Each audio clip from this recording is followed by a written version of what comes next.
안녕하세요. 지난주에 또 이어서 또 우리 정밀 측정 공부하도록 하겠습니다. 지난주에는 이 다이얼 게이지에 대해서 배웠는데, 다이얼 게이지에 대해서 먼저 복습을 좀 하고 오늘 배울 과정에 대해서 진행하도록 하겠습니다. 다이얼 게이지는 실제 뭐 우리가 일반적으로 모양이 시계 비슷한 건데 상당히 정밀하게 하는 건데, 정밀은 어느 정도 정밀하냐? 거의 다 100분의 1 또는 1000분의 1까지 측정할 수 있다. 이렇게 되어 있습니다. 측정 범위도 5, 10, 20, 30, 뭐 등등 여러 가지 이제 다양하게 종류들이 많았다. 이래 본다 이 말이죠. 그 다음에 이게 특징이 뭐라느냐 하면, 일반적으로 다혈계직 하면은 실제 비교 측정할 수 있는 그런 측정기다, 이렇게 볼 수 있었고, 그 다음에 이제 직선 운동 또는 언어 운동을 기계적으로 확대해 가지고 그 움직임을 원형 눈금판에 표시하는 그런 측정기, 보조 공구가 없이는 측정할 수 없지만은 측정대나 치공구의 부착해가 신속 정확하게 각종 길이 측정하는 데 사용했다. 측정압에 따라 그 측정자가 부드럽게, 측정자 센서점을 이동하기 때문에 신속한 측정이 또 가능하고, 지침을 읽음으로써 어떤 기준이 있어야 되는데 그 마스터하고 비교 측정이다. 이 비교 측정. 뭐 전용 검사 기기로도 물론 사용할 수 있습니다. 그래서 이제 가공 어떤 정도에 따라서 공정 중에서의 품질 관리 이런 요구가 증가함에 따라 다이얼 게이지를 조합해가 이런 거 치구나 동시에 뭐 여러 가지 다이얼 게이지를 끼워서 사용할 수 있는 다면 그런 측정 기구로 할 수 있고, 그 치공구의 요구도 뭐 점점 요구가 이제 정도가 요구에 따라서 부착되는 치구가 규격화되어 있지만은 치구 제작이 굉장히 용이하고 다점 한 번에 여러 어떤 그 포인트를 동시에 측정할 수 있는, 그러고 또 비교적 낮은 비용으로 제작 가능하다. 이래가지고 이제 우리가 이런 다일 꼽아가지고 이런 거는 내경도 측정할 수 있고, 이런 거는 이제 스탠드로 해서 뭐 길이나 그다음 높이나 여러 가지 측정할 수 있는 그런 계측기다. 그 구조를 보면은 여기에 이제 제일 중요한 측정자 센서가 직선운동, 일반적인 다혈계전 직선운동하고 스핀들이 있고, 여기 보면 거의 다 이제 렉하고 삐니온 돼 있죠. 그래서 전부 다 치차로 돼 있다. 제1 삐니온, 제2 삐니온 이래서, 그래서 이걸 계속 여러분들 너무 많이 막 움직이면은 이게 마모가 돼서 오래 사용하지 못하는 그런 단점이 있다. 이래 볼 수 있겠죠. 그래서 기본 원리가 직선 운동에서 회전 운동으로 변화시거든요. 뭐가 스핀들에 있는 요 렉하고 그죠? 피니온 요걸 통해서 직선 운동에서 회전 운동으로 그래 변화시켰습니다. 피니온의 회전 운동을 기아에 의해서 확대. 그래서 그거를 이제 회전을 지침으로 표시해가지고 지침이 움직이게끔 그래 되어 있습니다. 그죠? 그 다음에 뭐 스템, 여기 이제 스템 이런 거 체결할 때 힘을 너무 주지 말라는 거 하고, 러그 체결할 때는 꼭 그래 수직으로 될 수 있도록 정확하게 측정자가 바로 쓸 수 있도록 이렇게 체결해라. 뭐 이런 겁니다. 그 다음에 눈금도 여러 가지 있다. 눈금제 여러 식의 형태가 있잖아요. 오른쪽, 왼쪽, 뭐 어떤 범위를 정해가지고 하는 것도 있고, 그래서 반대 방향 리버스 리딩도 있고, 뭐 그다음에 둘 리딩 두 개, 눈금이 큰 눈금, 적은 눈금 이런 것도 있고, 멀티로 되는 것도 있고, 그래서 여러 가지 있었다. 그다음에 어떤 한계 어떤 게이지 역할을 하게끔 표시하는 지침을 두 개 별도로 부착해가 플러스 쪽, 마이너스 쪽 이렇게 한계 게이지 역할을 할 수 있게끔도 사용한다. 그 다음에 이런 거 이제 꼭 이제 부속 장치 여기 마그네틱 스탠드 있는 거죠. 스위치에서 오른쪽 하면 마그네틱을 잡아주는 거, 그 다음에 왼쪽 하면 풀리는 거고, 이렇고 이런 간단한 정반 위에 바로 이제 다이얼 게이지를 꼽아가지고 높이를 바로 측정할 수 있는 이런 간단한 어떤 고정 장치 이런 것들 배웠고, 종류가 크게 봐서는 뭐 두 가지가 있잖아요. 보통형이 있고 그 다음에 레버식 다이얼 게이지, 지렛대식 이렇게 해주고요. 그래서 일반형이 굉장히 이거를 좀 보편적으로 많이 사오는데, 이게 측정자가 요거는 직선 운동 하는 거죠.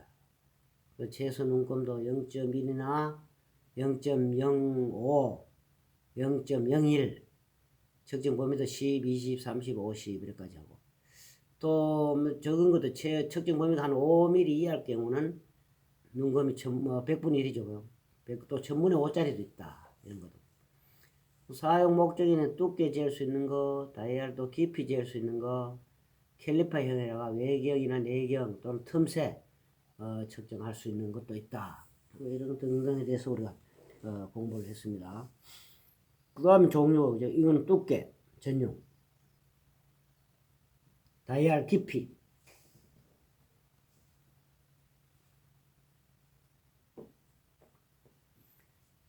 그 다음에 캘리퍼가 이 안에 집어넣어서 두께 같은 거 측정하는 이런 모양. 그 다음에 이제 두 번째로 보통형 말고 지렛대식, 영어로 레버식 다이얼 테스트 인디게이터라 이렇게 하는데, 일반 뭐 기업체 같은 경우는 뭐 이름이 기니까 인디게이터로 통용된다 했죠. 그래서 요거는 이제 측정자가 레버의 일부를 이제 형성해가, 그러니까 이 레버 요 측정자가 좀 틀린다 그죠. 요게 아까 보통형은 직선 운동만 했는데 이거는 완전 꺾인다. 경사 틀 수가 있으니까 한 200도까지 움직일 수 있으니까 이게 상당히 유리하다. 그런 게 있죠. 그래서 상하, 좌우 다 된다. 이랬습니다. 그래서 요거는 최소 눈금이 100분의 명 똑같이 1이나 1000분의 2짜리도 있다. 1000분의 1짜리 있지만 요 1000분의 1이나 1000분의 2짜리는 민감해가지고 물론 뭐 사용할 수 있지만 사용하는데 아주 불편하다. 그런 거죠. 그런 것들이 있다. 그래서 이것도 형상에 따라서는 세로형, 가로형, 수직형이 있었다. 그래서 여기에 이제 마찰이 적고 저측정압으로 높은 감도를 얻을 수 있어가 좋고, 측정 방향과 직각으로 측정자를 이치시키지 않으면 약간의 오차가 생길 수 있으니까 꼭 수직으로 90도로 해야 된다. 요거 구조도 이제 보통형보다 조금 뭐 비슷하지만은 여기 측정자가 많이 움직일 수 있다. 이 경사가 200도 정도 된다 해주고, 요 볼인데 여기에 이제 측정자인데 여기 상당히 카바이트 팁으로 됐는데 요게 상당히 중요하죠. 그죠? 이런 걸 무리하게 터치하면 부러져 보면은 여기 고가 어떤 부품이라 볼 수 있다. 전부 다 여기도 보면은 거의 다 렉과 빈형으로 되어 있다.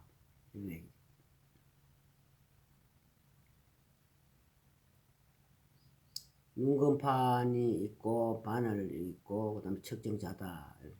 여기도 보면은 이놈이 이제 측정하는데 움직임에 따라서 렉 빈형이 아까도 지침 빈형하고 크라운 기아 이런 걸 통해서 지침을 움직여주는 그런 거 형식으로 되어 있죠. 그 세로형, 뭐 가로형, 수직형인데 거기다 뭐 세로형을 많이 쓴다고 볼 수 있겠죠. 세로형을 많이 쓴다. 이렇게. 이제 사용할 때 주의사항 아까 이제 했는 것처럼 이 측정 면이 있으면은 아주 이렇게 이 각을 가능하면 줄여줘야 된다. 이 각에서 오차가 생긴다 이 말이죠. 내경 측정하는 거 똑같겠죠. 이게 이제 바른 방법. 그 다음에 요거도 이제 측정자를 움직일 때 이쪽 방향으로 움직여야지 반대 방향 하면은 잘못하면 부러질 수 있으니까 터치하고 난 뒤에 이쪽으로 쪽으로 앞으로 당겨주는 그런 방향으로 움직여줘야 된다. 그 다음 백플란자 이거는 뭐 거의 사용 안 한다 그랬죠. 뒤에 이 센서가 뒤에 붙어 있는 거예요. 이런 것들. 그 다음에 이제 다이얼 게이지 같은 거 이제 선적할 때 사용 목적에 따라서 얄만 거 구해야 되는데 그건 뭐 측정하려고 하는 물건의 형상, 그 부위가 어떤 부위고 제품 공차는 어떻게 요구하는지 이런 것 따라서 고려하면 되겠죠. 뭐 100분의 1을 요구하는 건지 1000분의 뭐 1을 요구하는 것에 따라서 우리가 사용하면 된다. 1000분의 1을 요구하는 건데 100분의 1짜리 가지고 하면은 측정이 안 되겠죠. 그런 거를 잘 감안을 해라. 그래서 다이얼기 종류라든가 측정 범위, 제소 눈금, 측정자 모양의 어떤 형상, 그 다음 스탠더, 고정 기구들을 잘 고려해가 써야 된다. 사용 전에는 항상 이 스핀들이 제대로 원활히 동작하는지 먼저 우리가 작동을 시켜보고 그 다음에 또 지시 값이 제대로 안정적으로 움직이는지 이런 거를 검사하고 난 뒤에 사용하면 제일 좋겠다. 그 다음 사용 중에는 시차가 그 보는 그 눈의 이치에 따라서 오차가 발생하지 않도록 수직으로 우리가 읽어야 된다. 이런 거고 측정면하고 스핀들의 운동 그 방향이 직각이 되도록 지지해야 된다. 또 고정나사 같은 경우는 너무 심하게 쪼으면은 스핀들의 직선 운동이 원활하지 않기 때문에 너무 심하게 쪼으면 안 되고 스핀들 축과 측정기의 측정자 축선이 90도로 항상 이룰 수 있도록 해야 된다. 이렇게 해서 여러분들 측거 가능하면 다이얼 게이지 같은 거를 뭐 분해한다라든가 뭐 수리한다 이런 거는 좀 금지해 줘야 되고 스핀들 여기에 어떤 충격을 가하면 안 된다. 특히 측면 이런데 하면은 이게 굽을 수가 있으니까 그러면 원활한 작동이 안 되겠죠. 그래서 측정할 때도 측정면에 항상 뭐고 90도로 수직으로 이렇게 될 수 있도록 이렇게 해야 되지 삐딱하게 하면은 측정 값에 오차가 생긴다 이런 얘기. 그래서 이렇게 하고 이제 눈금 읽기도 먼저 여기다가 짧은 눈금부터 먼저 읽고 난 뒤에 긴 눈금 읽어라 하는 거를 우리가 배웠습니다. 그죠? 이렇게. 뭐 주의사항에 대해서도 아까 계속 얘기했는데 스핀들 축 방향으로 직선 운동을 하므로 축의 반경 하중이나 비틀림 하중이 발생하지 않도록 주의해야 되고 축의 반경 하중에 스핀들이 휘거나 손상될 수 있다 말이에요. 그래서 잘못하면 부러지거나 내액 부분이 파손될 수 있고 측정 중에 측정물을 이동시키면서 측정하면 안 된다. 그래서 그런 문제가 있다. 그래서 가능하면은 우리가 수직으로 우리가 측정자를 설치해야 되고 직접 측정하고 간접 측정이 있었다 그죠? 직접 측정. 그래서 항상 직접 측정에 제로 세팅 0점 조정 후에 바로 측정해야 되는 그런 거죠. 그죠? 그 다음 비교 측정. 항상 비교 측정은 마스터가 있어야 되니까 뭐 게이지 블록 같은 거 아주 정도가 좋은 그런 마스터 표준기를 사용해 가지고 비교 측정해야 된다. 이런데 게이지 블록 같은 경우는 정반면에 놓고 다이얼 게이지 측정 범위 중에 한 이치에 0점을 세팅을 우선 하고 난 뒤에 또 써야 되고 그 다음에 게이지 블록을 빼고 측정물을 올려놓고 게이지 블록 맞춘 0점간의 편차를 읽으면은 그 측정물의 지수를 구할 수 있다. 이런 얘기죠. 이거를 먼저 세팅하고 난 뒤에 다시 부품을 끼워 넣으면은 얼마나 차이 나는 건지 따라서 비교 측정할 수 있다. 이런 얘기. 그래서 요 정도 이제 다이얼 게이지에서 복습을 했고 오늘 우리가 이제 같이 또 공부할 거를 지난번에 여러 가지 이론적으로 쭉 했는데 처음부터 다시 한번 복습하는 개념으로 측정 방식하고 측정 오차 이런 데서 또 다시 정리를 해놨으니까 여러분들 여기 대해서 우리 한번 다시 공부하도록 하자. 금방도 우리가 다이얼 게이지 같은 것도 있었지만 방식에는 측정하는 방식에는 직접, 간접, 그 다음에 비교, 절대, 뭐 이런 게 있었다. 그래서 측정 방식에 의한 분류가, 직접 측정하는 거. 직접 측정하는 실제적으로 물건을, 바로 뭡니까? 직접 이제 일정한 길이나 각도로 이제 표시되어 있는 측정기를 사용해서 측정하고자 하는 부품에 직접 접촉시켜 가지고 눈금을 보는 그런 방법인데, 이 같은 경우에는 실제 마이크로미터 재는 거나 우리 버니아 캘리퍼스 같은 거 이래 재는 게 직접 측정에 속하는 거다. 이게 이제 장점 같은 경우는 실제 측정 범위가 다른 측정 방법보다 좀 넓겠죠, 그죠? 넓고 피측정물의 실제 어떤 치수를 읽을 수 있는 그런 장점이 있고, 수량이 적고 종류가 많은 그런 제품에 적합하겠죠. 직접 하니까. 수량이 많은 데는 부적합한. 그 단점 같은 경우는 실제 직접 측정한 거 어떤 게 있겠습니까? 눈금을 잘못 읽을 수가 있겠지. 그런 거 있고, 측정하는데 시간이 좀 많이 걸린다는 거고, 측정기가 정밀할 때는 측정하는데 숙련하고 경험이 솔직히 좀 많이 필요하다 이래 볼 수 있지. 그래서 여러분들 버니아나 마이크로메다 이런 거를 측정을 해보면은 숙련된 사람하고 미숙련된 사람하고 차이를 알 수 있다. 오차가 많이 생길 수 있다 이 말이죠, 그죠? 거기에 반해서 이제 직접 측정을 못할 경우에는 어쩔 수 없이 간접 측정을 하게 되는데, 간접 측정. 그 간접 측정 같은 경우는 뭐 나사 기아 등과 같은 어떤 기하학 정도 이런 거를 간단하지 않는 그 물체의 경우에는 구하는 양을 직접 측정할 수가 없는 경우가 또 많습니다. 이럴 경우에는 이제 우리 간접 측정을 하는데, 예를 들어서 삼침법 같은 거, 그 나사 유효경 잴 때 삼침법에 의해서 침을 새겨가지고 위에 나사에 어떤 고래 집어넣어서 하는 거, 그런 것들을 이제 삼침법에 의한 나사의 유효 측정, 지름 측정 방법이다 이런데, 그런 것들 그뿐만 아니라 사인바라는 삼각함수에 의해서 그 각도를 측정할 수 있는 이런 방법이 있다. 그 기하학적 형상을 우리가 도출해가 수학적 계산을 적용하고 측정 결과를 산출해내는 게 간접 측정이다 이렇게 되어 있습니다, 그죠? 그 다음에 또 이제 비교 측정이 있었다. 비교 측정.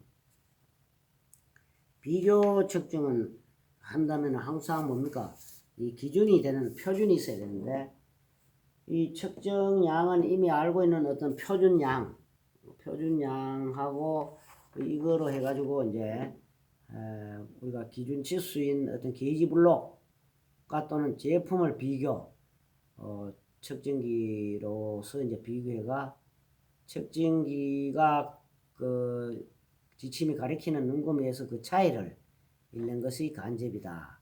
이거 할 때는 꼭 뭐고 기준 기가 있어야 된다. 그래 기준이 되는 표준물과 비교해서 측정값을 얻어내는 기다.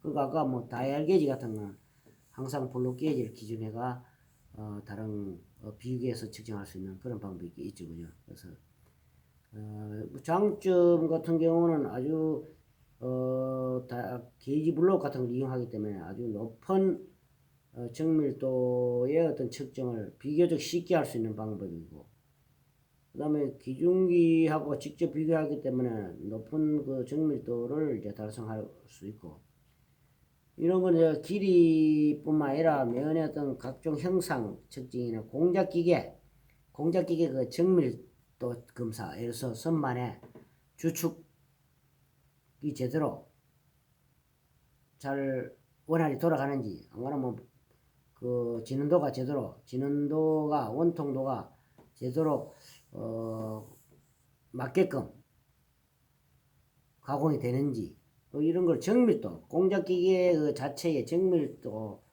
검사에 이런 걸 사용할 수가 있다. 그 다음에 치수 편차를 기계에 관련해가 먼 곳에서 조작할 수, 원격 조정도 가능하다.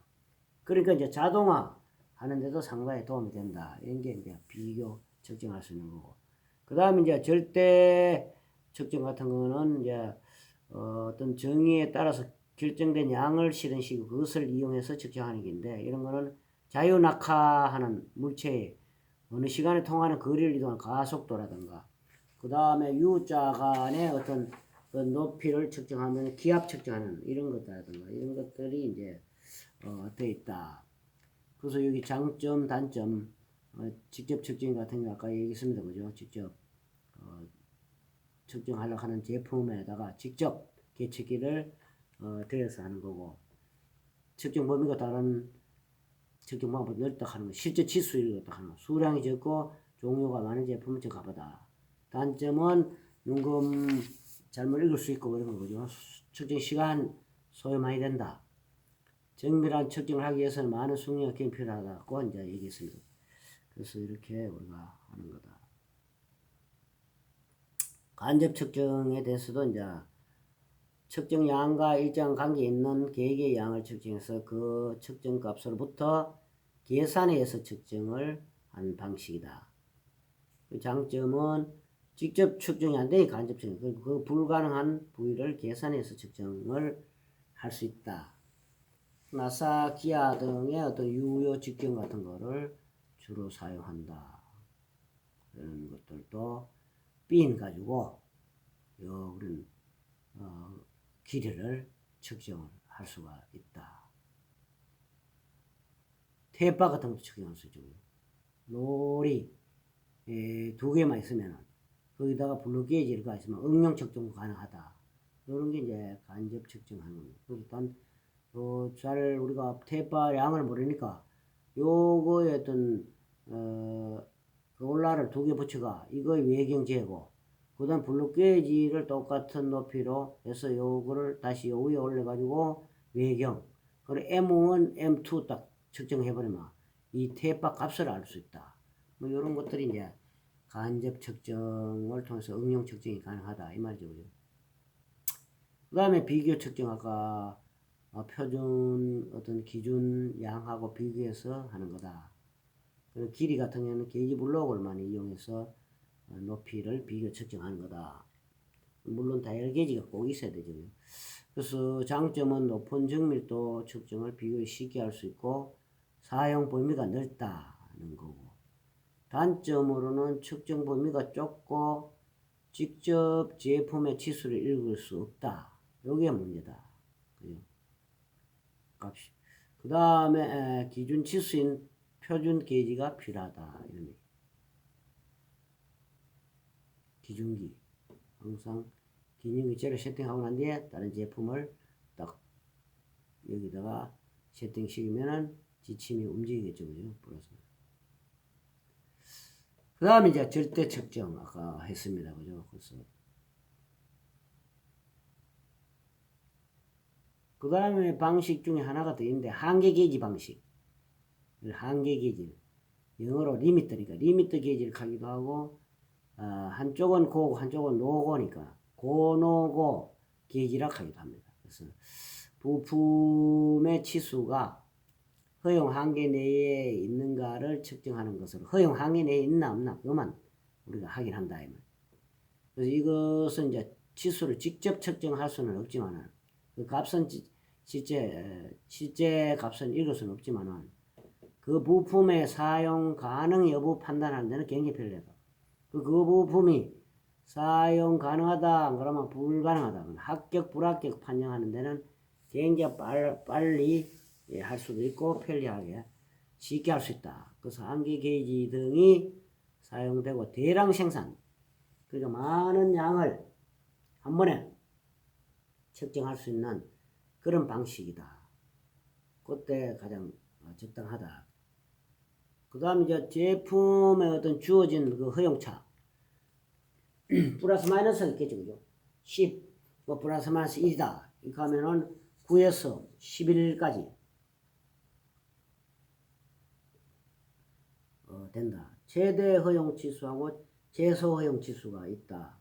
그 두 한계를 정해가 제품의 실제 치수가 이 범위 안에 들어있는가를 판단하는 형태로 사용된다. 그래서 이제 실제적으로 하면은 경제성이 어떤 있는 그 실제 따지면은 경제성을 따지면은 대량 생산 가능하다. 실제는 처음에 이제 개척기 게이지 같은 거 구입할 때 투자비가 좀 비싸지만은 많은 양을 검사하는데 사용할 수 있으니까 결론적으로는 더 경제성이 있는 그런 검사법이다 볼 수 있겠죠. 이런 것들을 지난번에 오늘 링게이지, 요거는 나사제는 나사 고노게이지, 이쪽에 나사 고노게이지, 이쪽에는 고, 이쪽은 노고, 이쪽은 나사가 들어가야 되고, 이거는 이제 암나사용이겠지, 뿌락으니까. 그러니까 이거 나사를 가공을 했을 때 제대로 했는지 아닌지 이걸 꼽아보면 된다. 이쪽은 잘 들어가고 이쪽은 아예 안 들어가야 된다. 그러면 이 한계 내에 범위 안에 들었다는 말이죠. 그죠? 그 다음 요거 똑같이 요게 이제 요런 것들은 이제 이쪽 부위를 틈 있는 요 부위를 게이지면이니까 제품 자체가 이런 뭡니까? 축이겠지, 축. 축용이다. 축용. 이런 것들은 축용이다. 그래서 이게 이제 스냅 게이지를 하는 건데 이쪽은 들어가고 반대쪽은 안 들어가면 그 범위 안에 든다 이런 게죠. 스냅. 이런 것들은 반대로 제품 자체가 이런 내경각을 하는 거예요. 그 이름을 끼워 넣어보는 거다. 그 이쪽 한쪽에는 들어가고 한쪽에는 안 들어가고 고노 게이지. 그러니까 이런 것들은 이름이 플러그 게이지라 이카죠. 플러그 게이지. 한개 게이지 중 이름이 플러그 게이지, 스냅 게이지. 그 플러그 게이지는 무슨 용입니까? 제품에 모양이 구멍 뚫어나는 거, 링. 그러니까 링, 홀용이고 구멍용이고. 요거는 스냅 게이지는 축, 샤프트용이고 그런 거죠. 그러니까 이런 거는 이런 식으로 이제 스냅 게이지 같은 경우에는 이것도 되지만 링 게이지도 사용할 수 있겠지. 링 게이지 이런 거 동그랗게 두 개를 만들어서 하나 넣고 하나 놓고 이렇게 만들 수가 있다. 한계 게이지 방식. 대량 양산 체제 때 많이 사용한다 이런 얘기. 그 다음에 측정 방식에 의한 분류가 편의법, 영의법, 보상법 등 있어지고요. 그 편의법 같은 경우는 측정물의 작용에 의해서 계측기 지침의 변이를 발생시켜 가지고 눈금과 비교해서 측정값을 얻는 그런 방법이다. 그래서 이거는 이제 정밀도가 좀 낮고 조작이 간단하다. 그래서 다이얼 게이지나 전류계, 전압계 등이 이제 포함이 되고, 영의법 같은 경우는 기준량과 측정물을 평행시가 측정기 값이 0이 될 때 그 기준량의 크기를 측정하는 방법. 바란스 같은 거죠, 그죠? 저울류 같은 거. 그래서 기준량의 크기를 측정하는 방법인데 정밀도가 높은 측정이 가능하다. 그래서 전이차계라든가 바란스, 저울 이런 것들이 있죠. 치안법. 지시량하고 미리 알고 있는 그 양으로부터 측정량을 아는 방법이다. 이런 얘기죠. 그런 것들이 이제 있다. 그 다음에 또, 게이지 블록 측정 후에 측정 메인의 높이를 측정한 지시 눈금차를 읽으면 되는 거죠. 그죠? 그래서 보상법. 측정량하고 크기가 거의 같은 이미 알고 있는 양을 준비해가 측정량과의 차이로부터 측정을 말하는 보상해주는 그런 방법이 있다. 그래서 지난번에 이제 우리 측정기는 어떤 게 있느냐, 측정기 분류에 대해서 또 공부를 좀 해봤습니다. 그죠? 분류에 대해서 공부했다. 여러분들 이제 알고 있는 측정기 이들이 거의 다 여기에 포함이 된다고 볼 수 있겠죠. 그러면은 이제 기능별로 봤을 때는 측정기 가는 게 있고 게이지 가는 게 있었는데, 측정기는 이 독자적으로 측정 결과치를 수치로 표현 가능한 게 측정기라고 하고 측정 결과치를 보죠. 이 게이지 같은 건 독자적 측정 수행이 불가능하고 합부 판정. 그러니까 합격이다 불합격 판정의 검사용 하고 기준기로서의 어떤 역할을 하는데 이런 같은 거 예를 들면 링게이지나 뭐 불합격이랑 이치게이지 이런 것들이 이 게이지류에 포함된다. 그 다음에 이제 지시 부분의 작동 여부에 따라서 도기나 지시 측정기로 분류하는데 도기는 뭐 눈금이 있으면 선도기고 눈금이 없으면 단도기 이렇게 했다 그죠. 표준자라든가 이런 게 눈금이 있으니까 선도기고 게이지 블록이나 각도 게이지가 눈금이 없지만은 계측기 역할을 할 수 있으니까 그거를 단도기다 이래 얘기했다. 그래서 이제 지시 측정기 같은 경우는 일반 우리 다이얼 게이지나 버니어 캘버스, 마이크로미터 이런 것들 측정량의 표시를 눈금 위에서 하는 것들을 이제 지시 측정기다. 그 다음에 측정량의 표시법 아까 지금 선도기, 단도기 그죠? 단도기 같은 게 이제 게이지 블록 면 자체에 눈금 역할을 하는 거. 그러니까 아주 잘 가공해야지 면 자체. 그리고 그게 이제 게이지 역할을 할 수 있는 거, 게이지 블록 같은 거. 그 이거는 사용 중에 움직이는 부분이 전혀 없죠, 그죠? 그 다음에 선도기 같은 거 선에 따라 눈금이 표시되어 있는 거 이런 것들을 선도기, 단도기다. 이래. 선도기 같은 거 눈금 있는 거 두 개의 눈금선 간격에서 치수를 표시하는 것을 선 기준에가 표준자나 금속자 이런 거 스케일을 이런 식으로 우리가 선도기를 한다. 그 다음에 단도기 양 단면간을 일정한 치수로 표시하도록 한 것으로 양 단면은 평면이고 아주 평면 좋죠.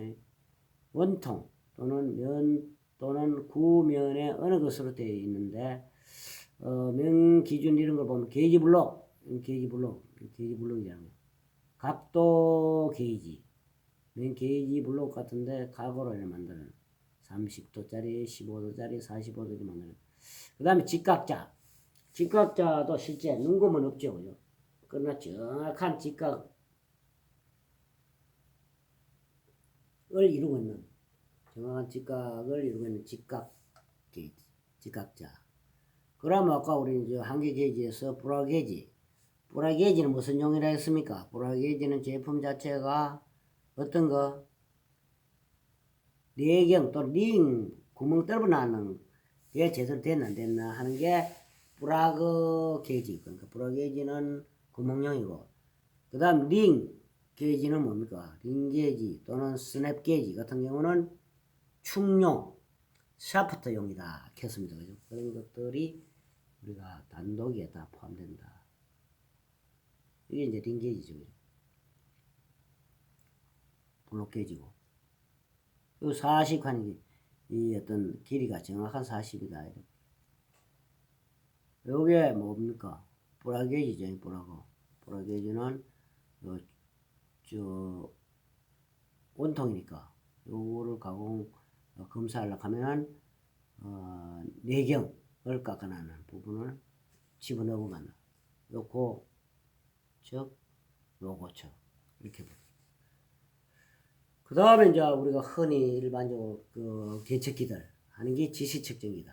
그 측정 중에 표점이 눈금에 따라 이동하거나 눈금이 표선에 따라 이동하는 측정기다. 이런 얘기. 표점으로는 보통 지침 또는 강지침, 버니어, 물체선 등 여러 가지 형태의 것을 선택할 수 있는데, 예를 들어서 이제 버니어 캘리퍼스나 마이크로메다, 뭐 지침 청미기 등이 이게 포함된다 이 말이죠. 마이크로메다, 이 버니어 캘리퍼스, 이 마이크로메다, 지침 청미기 이런 거죠.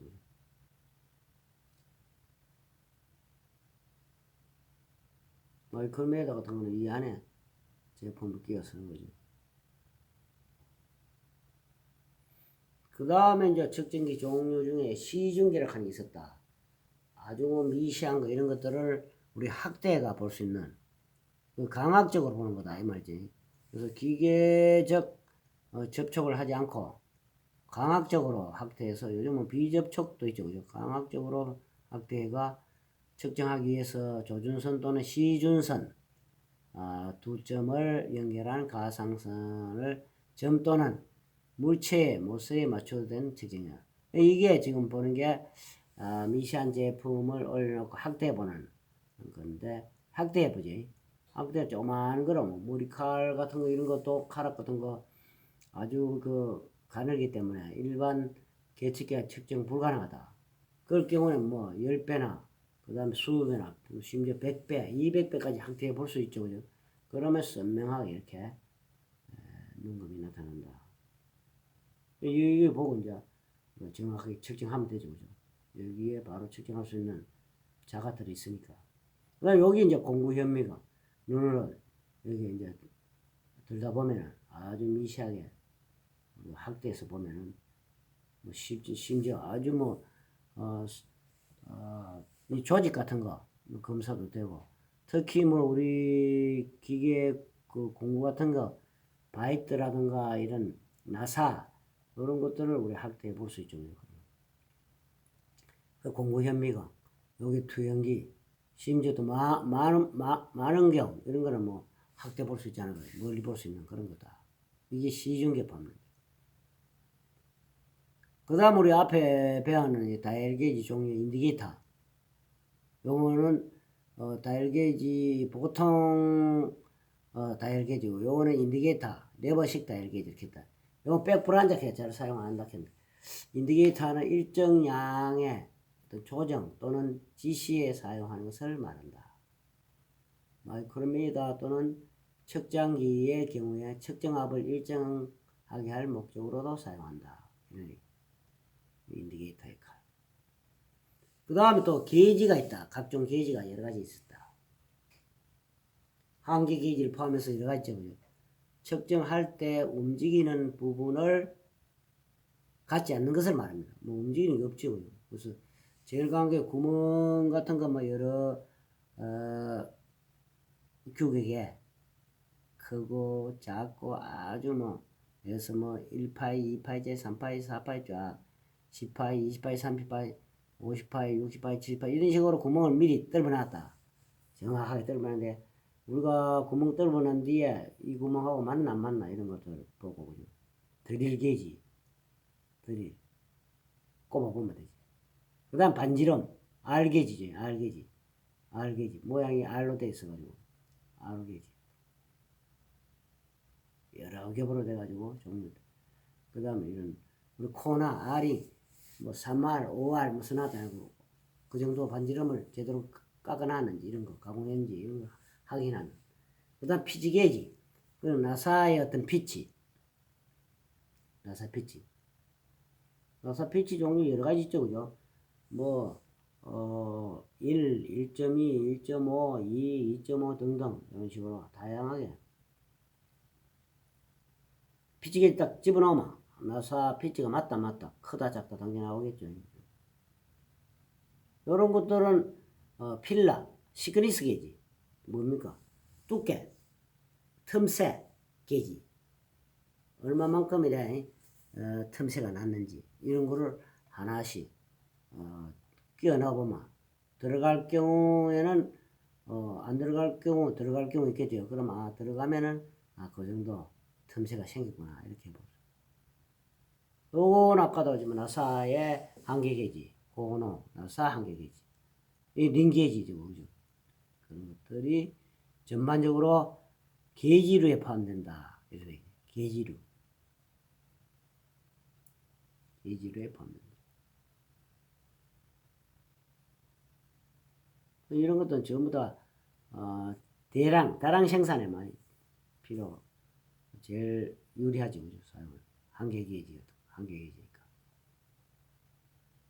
그 다음 이제 우리가 측정 이론 중에 오차라는 거 배웠다. 오차. 뭐 측정을 잘하려고 하면은 이 오차를 줄이는 게 제일 좋은 방법인데, 오차를 제대로 뭐 어떤 오차가 있고, 그 다음에 거기에 따라서 이제 우리가 오차를 줄이는 방법. 뭘 우리가 숙지를 하면은 정밀 측정을 할 수가 있다 이런 얘기입니다. 오차 줄이는 게 가장 중요하다. 여러 가지 어떤 오차가 있는데 그 오차를 대해서 원인이 뭐고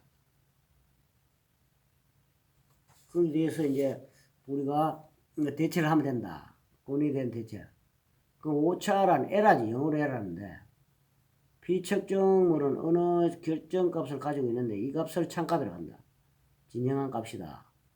그 측정치는 항상 창값과 일치한다고는 할 수 없다. 100% 우리가 신이 아닌 이상 그럼 똑같이 할 수는 없다. 일치한다는 것은 극히 드문 일로 보는 것이 좋다. 이때 일치하지 않는 측정치하고 창값과의 차를 오차, 에러를 한다. 이 말. 그 오차는 실제 측정값, 측정치에다가 창값을 빼면은 오차를 우리가 알 수가 있다. 그런 얘기죠. 그래서 이제 우리가 이제 이 창값은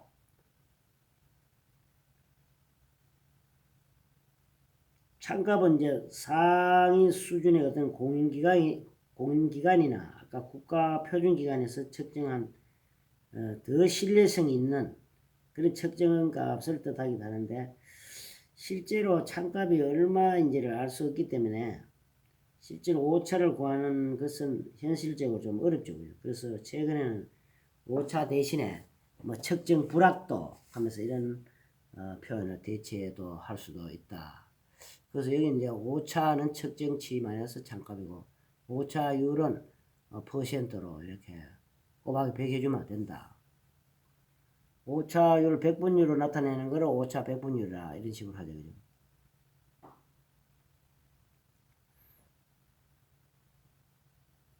그 다음에 공차력 하는 게 있었다. 공차. 토러런스다. 그 모든 게 이제 공차가 있죠. 가공하려고 하면 공차가 있다. 그래서 그게 공차라는 건 기계의 어떤 각 부분의 치수를 완벽하게 가공하기는 대단히 어렵기 때문에 또 특히 더욱 대량 생산에서는 불가능한 일이다. 그 맞추기. 그러나 그 어떻게 뭐 범위 안에 들었냐 안 들었냐. 그래서 사용 목적에 따라서 기계 부품의 각 부분에 요구되는 허용 치수가 미리 도면 위에 주어진 그 편차를 공차를 한다. 그 기준 치수에다가 공차가 주어졌을 때 상한치하고 하한치를 나타내는 두 개의 치수를 한계 치수를 한다. 큰 것을 최대 허용 치수, 작은 것을 최소 허용 치수라.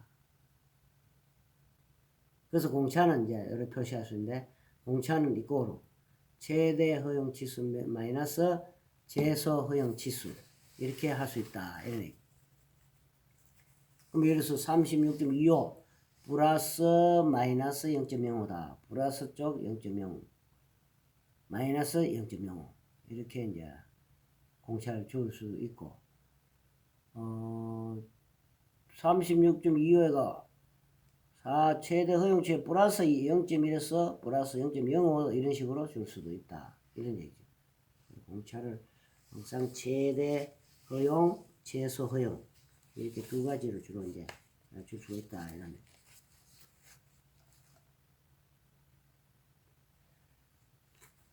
아까 이제 오차 했는데 오차라는 것은 실질적으로 뭡니까? 측정값에서 창값을 빼는 거다. 이렇게 했는데 그 측정값은 여기서 측정값 빼내면 창값 플러스 오차지. 이렇게도 이제 쓸 수가 있다. 그럼 오차의 종류는 어떤 거고 오차 종류는 어떤 게 있었습니까? 오차는 에라 오차를 줄여야 되는데 뭐 종류 우선 어떤 걸 알아야 되지. 첫째 크게 봐서는 계통 오차 그 다음에 우연 오차가 있었다. 계통 오차 같은 경우에는 실제 측정기가 갖는 고유한 오차 고로 또 계기 오차라 계기 오차 및 또 있죠. 환경오차, 개인오차 이런 거 다 포함해서 계통오차를 한다. 시스테매틱 에러라고. 우연오차, 랜덤 에러. 우연오차 같은 게 이게 예측이 불가한 변화에 의해 일어나는 그런 오차다. 예측이 불가한. 그러니까 이게 실제 원인이 상당히 애매하다 이 말입니다. 그래서 이게 이제 측정자의 숙련 갑자기 그 환경 변화가 일으키는 이런 것 때문에 급작스러운 이런 환경 변화. 그래서 이런 것들이 또 여기 보면 우연 성분하고 계통 성분인데 이 참값이 있고 계통 효과에서 분석값이 있고 우연 효과가 있다 이렇게 되어 있는데 이제 오차 종류에 따라서 대책을 세워야 된다. 그래야 오차를 줄일 수 있는데 여기 보면 이제 오차 종류도 우연 오차 하나 큰 게 있었고 그 다음에 계통 오차 그 다음에 가실 오차 이런 게 있었다 그죠? 그래서 실제 여기서 이제 보면은 우리가 오차에서 우연 오차 이런 거는 아까 했지만 여러 가지 어떤 원인이 복합적인 원인에 의해서 생기는 그런 오차다. 복합적인 오차. 그러니까 이거는 또 이제 원인 규명도 상당히 어렵다. 원인 규명도. 복합된 그 요소가 이제 중복된 그런 거기 때문에 단순한 그런 오차라고 할 수가 없다. 그럴 경우에 이제 이거를 우리가 원인도 아주 복합적이고 그러니까 원인 규명이 상당히 어렵다. 그래서 이제 이거를 이제 측정을 했을 때 값이 들쑥날쑥하다. 그럼 뭐 예를 들어서 10 나왔다가 8 나왔다가 9 나왔다가 11 나왔다가 뭐 7 나왔다가 뭐 이런다. 이럴 경우는 대안이 뭐겠느냐? 대책이. 우연 오차에 대한 대책이 뭡니까? 이거는 뭐 어쩔 수 없는 사항이기 때문에 여러 번 측정을 반복해서 산술 평균값을 구할 수밖에 없다. 이게 대안이다. 그 다음에 이제 계통오차 같은 경우는 계통오차는 기기 계측기 오차 포함, 환경오차, 이론오차, 개인오차를 다 포함해서 전체적으로 계통오차를 합니다. 그죠? 예, 계기오차, 환경오차, 이론, 개인오차.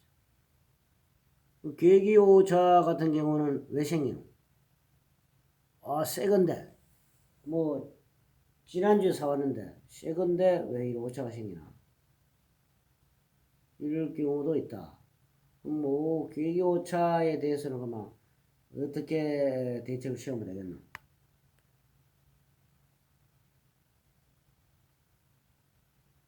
또, 새 거 사왔을 때 그렇고, 뭐, 오랫동안 좀 사용했다. 이러면은, 마모라든가 여러 가지 이제 노화대가 그런 현상인데, 이거는 대안이 주기적으로 0점 조정해주는 게 대안이다. 그 0점 조정해주는, 주기적으로 0점 조정해주는 거를 캐리브레이션, 교정을 해줘야 된다. 이런 얘기를 했습니다. 0점 조정하는 게 교정이다. 했죠.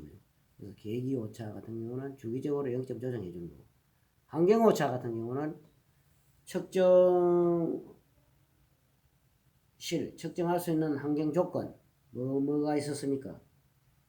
제일광기 온도, 습도, 진동, 소음, 먼지, 전자파 이런 것들. 그러니까 측정할 수 있는 환경 조건에 가능하면 마찰할 수밖에 없다. 시끄럽고 먼지 많이 나고 이렇게 하면은 측정을 할 수 있지만 오차가 많이 발생한다. 그러니까 이 대안은 측정 환경 조건에 가능하면 맞추는 게 답이다. 그 다음에 이론 오차 같은 경우 이론은 이제 발생되지 않도록 철저히 개선을 잘 해야 될 거고요. 그 다음에 개인 오차 같은 경우는 이건 이제 원인이 사람마다 조금씩 측정, 똑같은 계측기, 똑같은 제품, 똑같은 측정 부위를 측정했을 때도 사람마다 조금씩 차이 난다 이거지.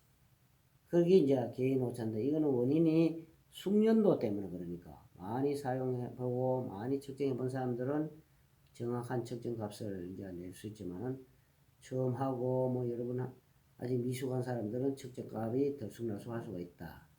이럴 경우에는 미숙련 문제이기 때문에 꾸준한 훈련, 교육이 답이다. 이래 볼 수 있겠죠. 그래서 어떻게 하더라도 이 오차를 줄이는 방법이 제일 낫다. 이런 얘기. 그 다음 이제 개통 오차가 끝나고 그 다음에 가실 오차. 이 말 그대로 이제 사람의 실수라든가 가실에 의한 오차니까 이건 좀 뭐고 신중을 기할 수밖에 없다. 이런 얘기죠. 가실 오차. 그래서 어떻게 하면 이제 오차 발생에 대한 대책을 잘 세워가지고 오차를 줄이는 게 그게 우리 잘 측정을 잘하는 방법 중에 하나다. 이렇게 보면 되겠다 이 말이죠. 그래서 아까 같으면 계통 오차 같은 게 이래 측정기 제작할 때 불안전성이라든가 마모 손실 복합적인 그런 해가지고 계기 오차도 또 뭐 환경이어도 환경 오차 이렇게 생겼던 거죠. 그 다음 복잡한 이론성을 실제로 적용시키기 쉽도록 편리하게 하도록 사용한 근사식에서 오는 이론 오차, 측정자의 습관에서 오는 개인 오차 이런 게 계통 오차에다가 포함됐다. 그래서 이거는 아까도 보면은 측정 오차는 측정 결과에 어떤 편차의 원인이 되는 오차로서 측정기의 어떤 교정, 보정, 측정 환경 맞추고 정확한 이론식의 사용, 측정자의 숙달, 훈련, 주의 등으로 그 크기를 줄일 수 있다.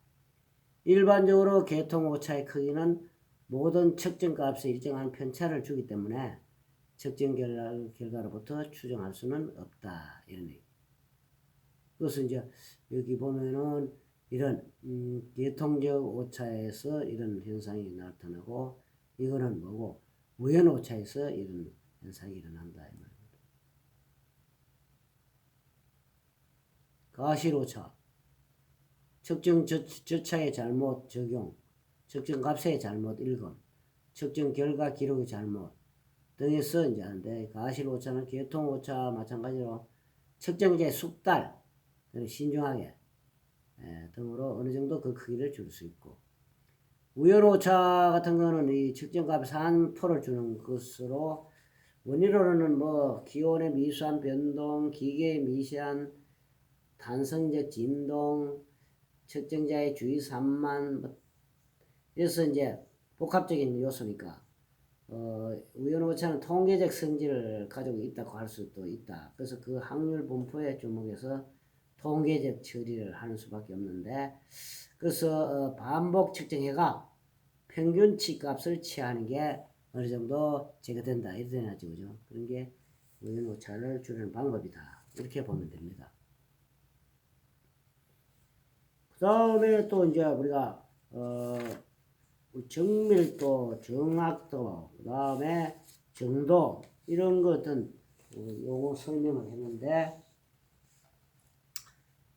이게 이제 측정 어떤 데이터를 갖고 그게 정밀하다, 정확하다 이래 할 수 있겠죠. 그래서 이제 이게 정밀하다 하면은 아주 한쪽에 이게 밀집되어 있는 그런 현상인데 산포 이런 흩어짐이 작은 정도를 정밀도 프리시전이에요. 프리시전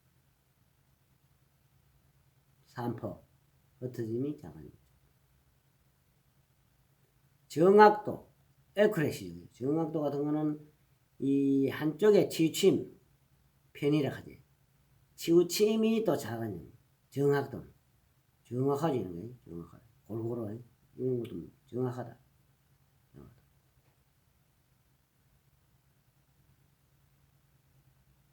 그 다음에 이제 정도가 뭐냐?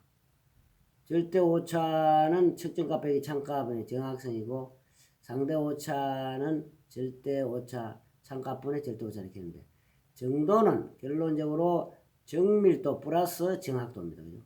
정밀도 플러스 정확도. 그래서 이런 게 정도가 좋다. 어떻게? 하이 애큐러시.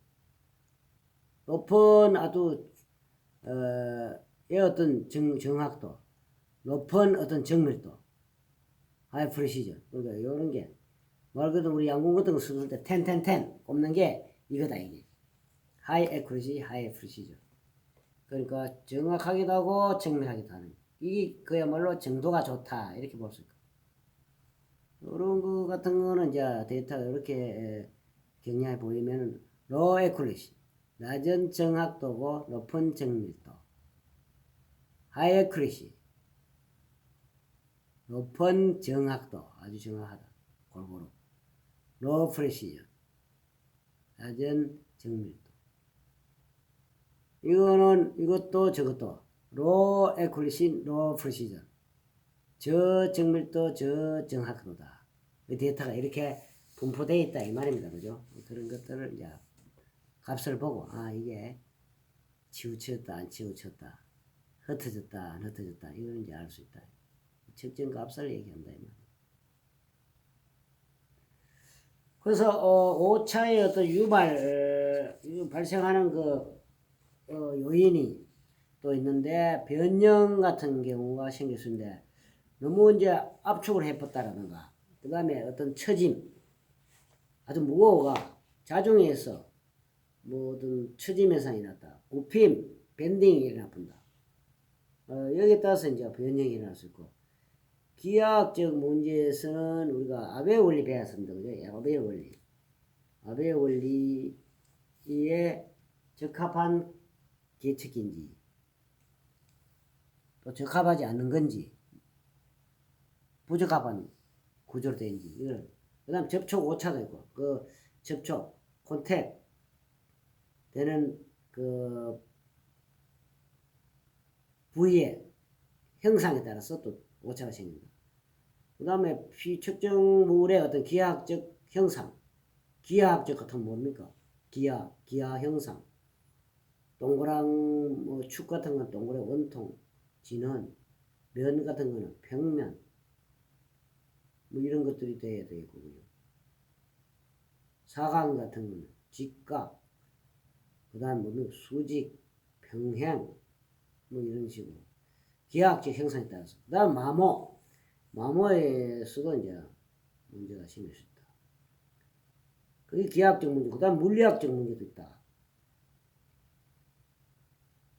제일관계 선팽창 문제 열팽창 계수에 따라서 재질에 따라 틀리죠. 그죠? 열팽창 계수가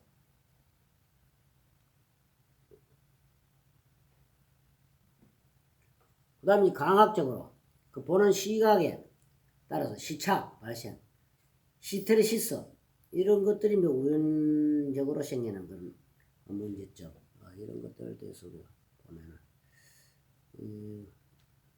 오차 없는 음주 측정이 정확해야 된다. 뭐 아까 저 뭐야 변형인데 압축을 너무 좁다. 그러니까 측정력이 너무 시했다라든가 이런 것 따라서 약간의 오차가 생긴다. 그래서 이게 후크의 법칙에서 측정자하고 측정 그 센서지 측정물 사이에 측정력에 의한 탄성 변형이 일어날 수 있다. 이런 식으로 된다 말이죠. 그런 게 또 문제 될 수가 있다. 측정자에 따라서.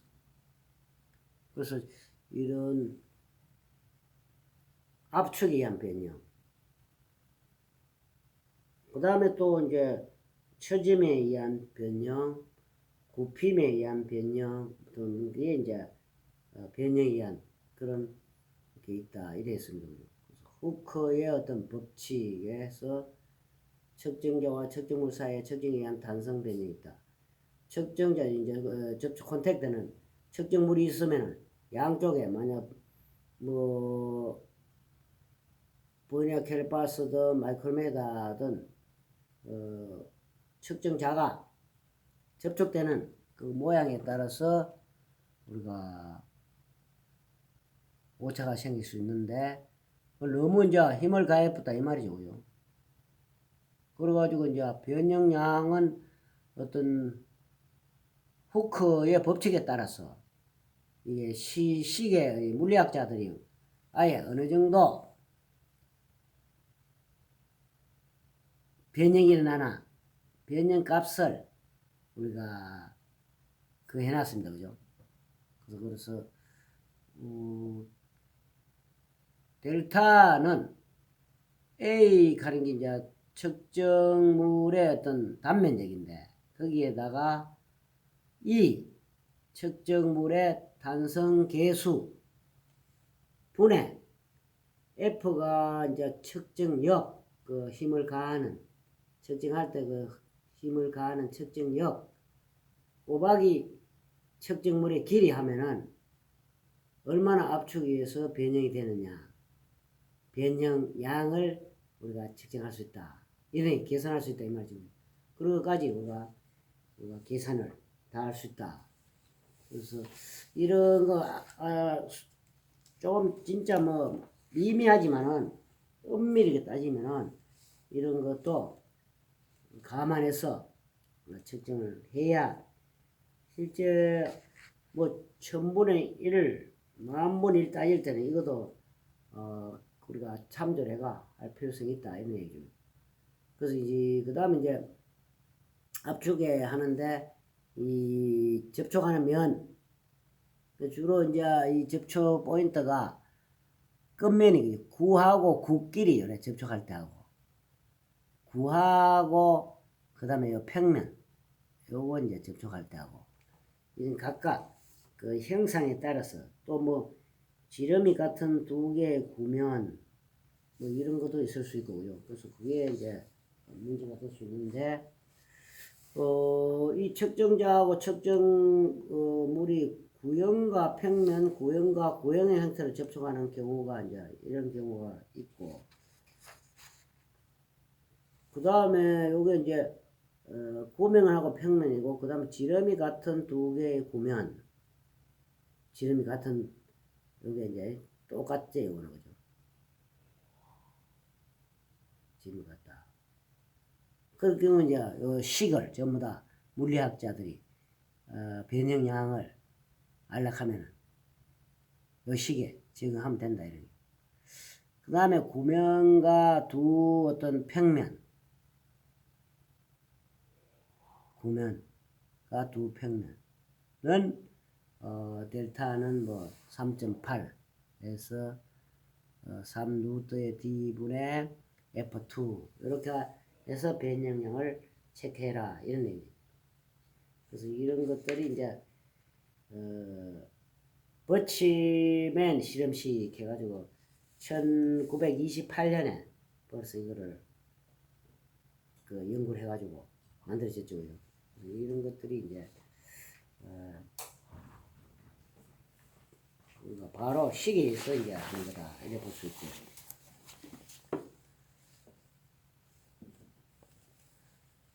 전화 왔단 말이죠.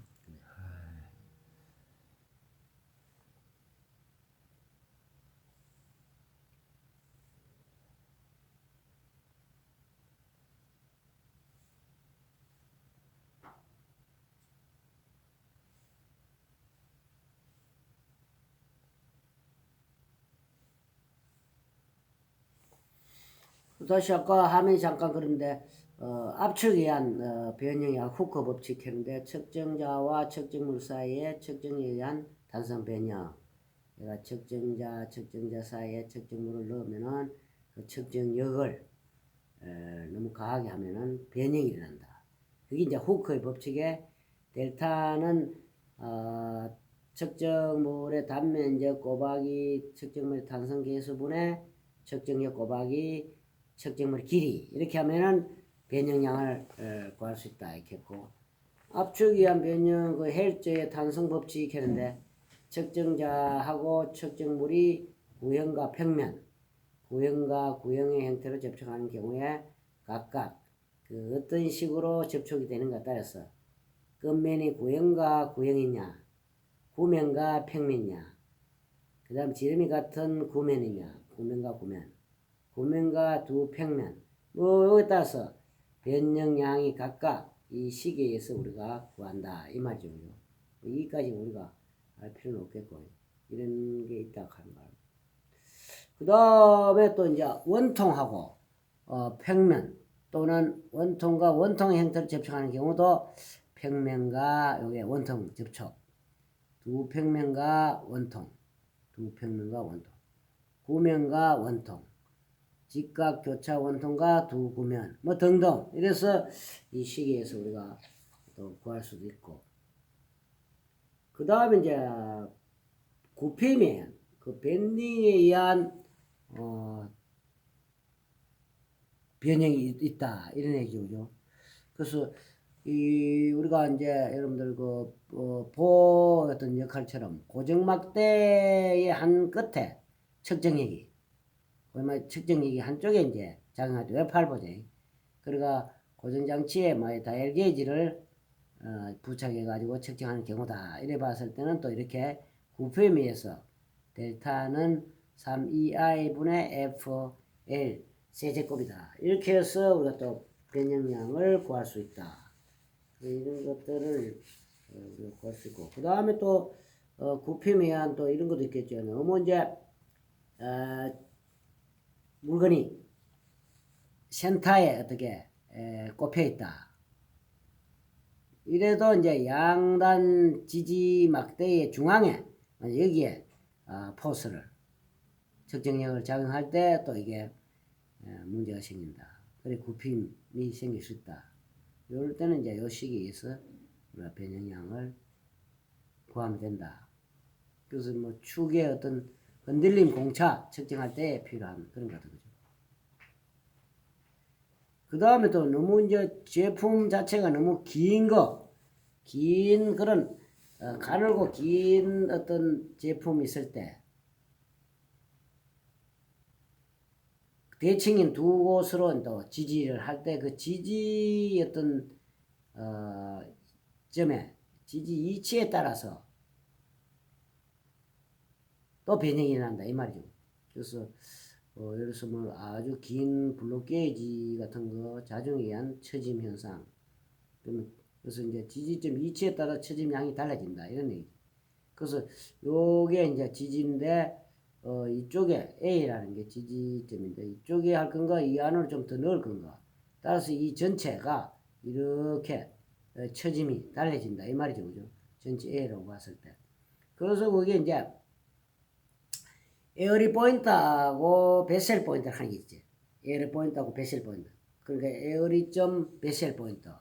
그리고 에어리 가는 거는 끝에 단면이 서로 평행하게 된 그런 이치를 0.2113L 이렇게 하는 이치에 우리가 지지하면 되고 베셀은 처짐 전 길이하고 처짐 후 길이의 차이가 가장 적다. 그러니까 길이의 차이가 가장 처짐량이 최소로 되는 게 베셀 포인트인데 0.2203L이다 이 말입니다. 그렇게 우리가 보면 된다. 그 다음 이제 아베 원리는 우리가 앞에 익히 이제 배웠으니까 측정물과 측정자와의 측정 방향이 있어서 그 일직선상에 있어야 된다 하는 거를 우리가 우리 측정의 유일한 어떤 원리죠. 그래서 항상 눈금선 끈하는 쪽, 가까운 쪽으로 제품도 집어넣어 가지고 측정을 해야 된다. 그래서 그런 게 이제 있는데 이런 것들을 감안해가 버니아 캘파스 이런 것들은 실제 뭡니까 아베 원리에 입에 되는 그런 측정기다 이렇게 볼 수 있죠.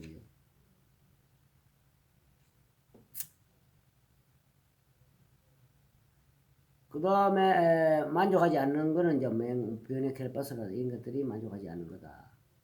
그랬을 때 또 차이점이라든가 이런 참조를 여러분들 알아두면 좋겠다. 참조를 알아요. 그 다음에 이제 이 측정자가 센서가 접촉하는 그 모양에 따라서 형상에 따라서 오차가 생긴다. 그 올바른 측정의 형상을 결정하는데 이게 구멍 측정할 때 이렇게 하면은 접촉이 잘 안 된다 이 말이에요. 요런 거 이게 제일 정확하다. 그러니까 결론적으로 점 포인트지. 점 포인트가 돼야 된다. 외경 잴 때 또 이렇게 측정 센서가 수직으로 안 되고 삐딱하게 되면 안 된다 이 말이지. 정확하게 딱 수직으로 접촉이 돼야 된다. 그 다음에 두 측정면도 그렇고 이렇게 딱 저렇게 점 접촉이 될 수 있도록 하는 게 오차를 줄이는 방법이다.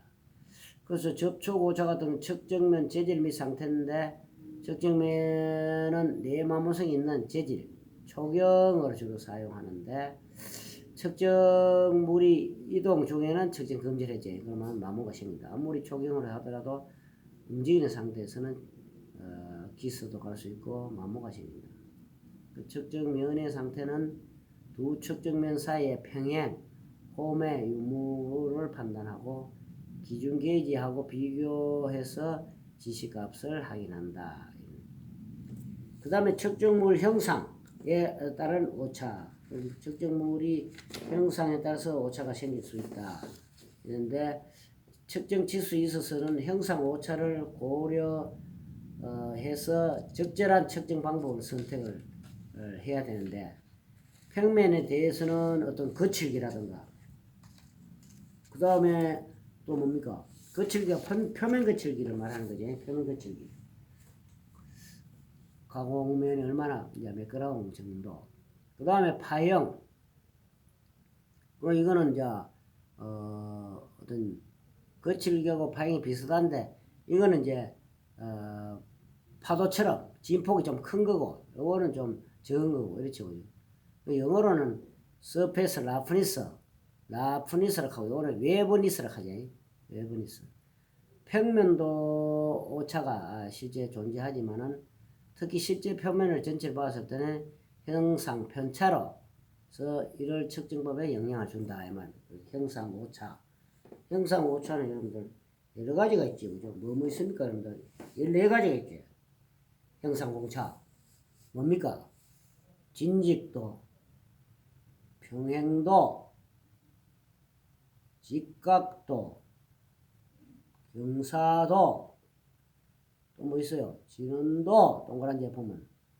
그 다음에 원통도, 또 뭐 있습니까? 대칭도, 설의 윤곽도, 면의 윤곽도, 그 다음에 하살표 모양 흔들림, 원주 흔들림하고 온 흔들림 또는 전 흔들림이 있고, 그 다음에 이치도, 그 다음에 동그라미 두 개를 표시하는 기호, 동심도 또는 동축도, 그 다음 평면도, 이런 식으로 주로 있는 게 형상 공차입니다. 그죠? 이거에 이제 또 오차가 생길 수 있고, 그 다음 이제 마모, 측정자하고 측정 사이에 계속 상대 운동을 하면 마모가 생기는데, 그런데도 우리가 신경 써야 돼.